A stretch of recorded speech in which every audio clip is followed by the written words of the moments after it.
শিক্ষয়িত্ৰীসকল, বিষয়াসকল, কৰ্মচাৰীসকল আৰু বিশেষকৈ মৰমৰ ছাত্ৰ ছাত্ৰীসকল আটাইকে মই বিজ্ঞান দিৱসৰ সম্বোধন জনালোঁ। ৰাষ্ট্ৰীয় বিজ্ঞান দিৱস আজি আৰু দেশৰ চুকে কোণে এই বিজ্ঞান দিৱস পালন কৰিছে। আমি ইয়াত পালন কৰিবলৈ লৈছোঁ। ইয়াৰ অংশীদাৰ হ'বলৈ মোক নিমন্ত্ৰণ কৰাৰ কাৰণে মই উপাচাৰ্য মহোদয়ক, ইয়াৰ লগত জড়িত আয়োজকসকলক, আটাইকে বিশেষকৈ অধ্যাপক অৰিন্দমসকলক ধন্যবাদ জনালোঁ। তেখেতে মোৰ লগত সংযোগ ৰক্ষা কৰি আহিছিল আৰু বৰ আদৰ কৰি ইয়ালৈ মাতিছে। তাৰ যোগ্য মই নহয়, এই কথা এতিয়াই মোক কৈ দিব নালাগে, অলপ পিছত আপোনালোকে নিজেই অনুভৱ কৰিব পাৰিব। এতিয়া মই প্ৰথমতে বিজ্ঞান দিৱসৰ তাৎপৰ্য আপোনালোক সকলোৱে জানে যদিও এবাৰটো দোহাৰিব লাগিব। নবেল বঁটা এছিয়ানসকলৰ মাজত বিজ্ঞানত, পদাৰ্থ বিজ্ঞানত বিশেষকৈ প্ৰথম পোৱা চন্দ্ৰশেখৰ ৰমন।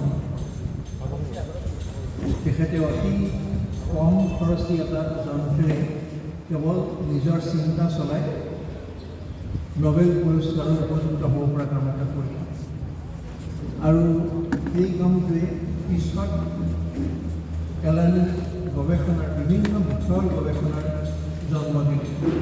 আজিকালি ছায়েন্স চাইটেশ্যন ইণ্ডেক্স বুলি এটা কথা আছে, যে গাৰফিল্ড বুলি মানুহ এজনে কৈছিল আমেৰিকাত, আৰু এতিয়া বৰ মূল্য দিয়া হয়।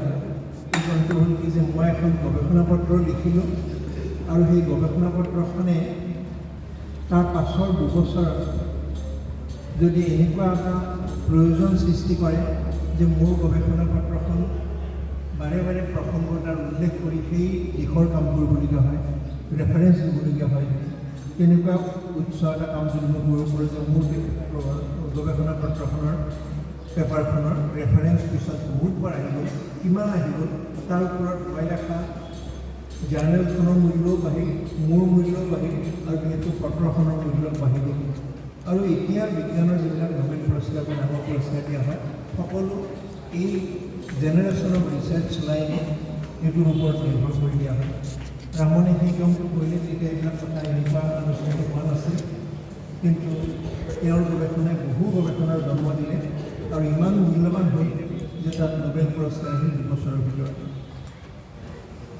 কিন্তু আমি 28 ফেব্ৰুৱাৰীৰ দিনটো বিজ্ঞান দিৱস কিয় পালন কৰিলোঁ সেই বিষয়ে বৰ ডাঠি একো ক'ব নোৱাৰি। কাৰণ 1928 চনৰ 16 ফেব্ৰুৱাৰী তাৰিখে ৰামন আৰু K.S. কৃষ্ণন দুজনৰ গৱেষণাৰ ভিত্তিত গৱেষণা গোটেইখিনি চলাই নিছিল K.S. কৃষ্ণনে আৰু ৰামনৰ গাইডেঞ্চত হৈছিল।